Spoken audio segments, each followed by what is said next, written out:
যে ইয়াত সমদল হ'ল আজি ফৰেষ্ট ডিপাৰ্টমেণ্টৰ তাৰমানে অকৰ্মণ্যতাৰ আৰু ইয়াৰ কৰ্ম অৱহেলাৰ কাৰণে এনেকুৱা হ'ল তেওঁলোকৰ ডিউটিবিলাক ভালকৈ নিদিয়াৰ কাৰণে আজি আমাৰ একদম ফুল কুমলীয়া এজন বিবি মানে শিশু এজন মৰিব লগা হ'ল কাৰণ এইবিলাকৰ তেওঁলোকৰ তাৰমানে কামৰ বৰ অৱহেলা আজি আমি হাতী জীৱনত দেখা নাছিলোঁ কিন্তু আজি হাতীৰ উৎপাতত মানুহ থাকিব নোৱাৰে ধাননিবিলাক খাই পেলাইছে আমি নিজ চকুৰে দেখা পাইছোঁ আৰু এইখন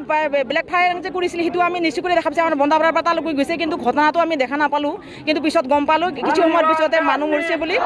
তাৰপিছত এতিয়া যে হাতীবিলাক বিচৰণ কৰা জেগাবিলাক মুকলি কৰি দিব লাগে মই বিনম্ৰতাৰে হাত জোৰ কৰি কৈছোঁ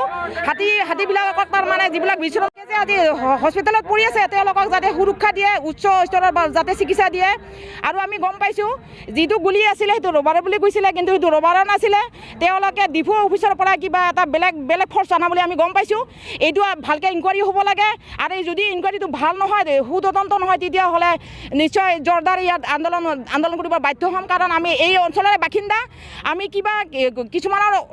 পদবী থাকিলেও আমি এইবিলাক নহ'ব আমি যিহেতু এইটো বহুত কষ্ট খাইছোঁ আৰু চৰকাৰে শুই থকাটো অনুচিত তেওঁলোকে যাতে সজাগ হৈ যিকেইজন মানুহে দুখীয়া সাব্যস্ত কৰিছে তেওঁলোকক যাতে উচিত শাস্তি দিয়ে আৰু যিবিলাক বিষয়ভোগীয়ে তেওঁলোকে এইবিলাক কাম কৰিছে গুলিৰ অৰ্ডাৰ দিছে তেওঁৰ যাতে ফাঁচি হয় তেওঁৰ যাতে চৰকাৰে চাকৰিটো কেঞ্চেল কৰি দিয়ে চাকৰি যাতে নাথাকে এইটো কিবা কৈছিলে এনে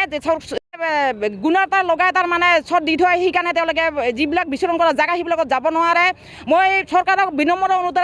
অনুৰোধ জনাইছোঁ যাতে তেওঁলোকক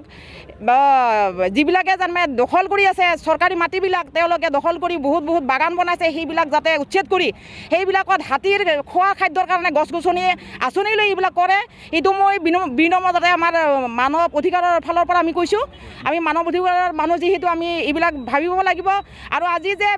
যে আৰ্মি দুই মাৰি যে মৰি গ'ল মাৰিলে ফৰেষ্ট ডিপাৰ্টমেণ্টে যে গুলিয়াই মাৰিলে এইটো গুলিয়াই মাৰে বুলি এইকাৰণে কৈছোঁ সঁচাকৈ গুলিয়াই মাৰিছে এইটো মিছা নহয় চৰকাৰক অনুৰোধ জনাইছোঁ যাতে তেওঁৰ উন্নয়নৰ পৰা ন্যায়